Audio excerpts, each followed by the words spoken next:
যে পাঁচজনকে আমরা গ্রেফতার করেছি তারা আমাদের কাছে স্বীকার করেছে তারা ঘটনাস্থলে উপস্থিত ছিল এবং ডাকাতি করার চেষ্টা করেছে।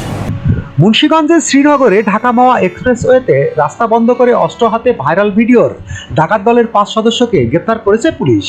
এ সময় এদের কাছ থেকে 3টি দেশীয় অস্ত্র উদ্ধার করা হয়েছে। বুধবার বিকেলে পুলিশ সুপারের কার্যালয়ে সংবাদ সম্মেলনে এসব তথ্য জানিয়েছেন মুন্সিগঞ্জ পুলিশ সুপার শামসুল আলম সরকার।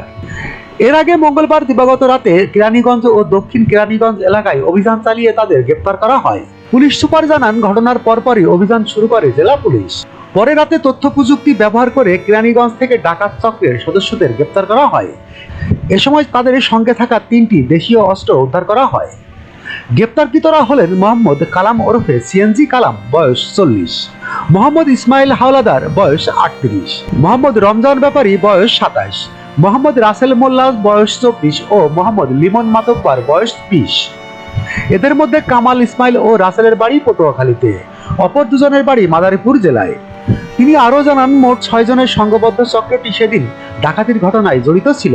প্রাথমিকভাবে ঘটনায় জড়িত থাকার কথা স্বীকার করেছে গ্রেপ্তারকৃতরা। গ্রেপ্তারকৃত 5 জনই আন্তঃজেলা ডাকাত দলের সদস্য। এ ঘটনায় মামলা দায়ের প্রক্রিয়াধীন। পলাতক আরেকজনকে গ্রেপ্তারে তৎপরতা চলছে।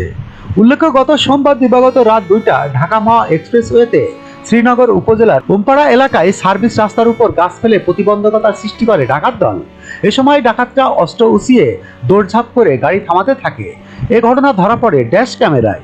পরে ডাকাতি চেষ্টার ভিডিওটি সামাজিক যোগাযোগ মাধ্যমে ব্যাপক ভাইরাল হলে পুলিশ তৎপর হয়ে 5 ডাকাতকে গ্রেপ্তার করে। ASBD 24, সত্য প্রকাশে প্রতিশ্রুতিবদ্ধ। চ্যানেলটি সাবস্ক্রাইব করুন।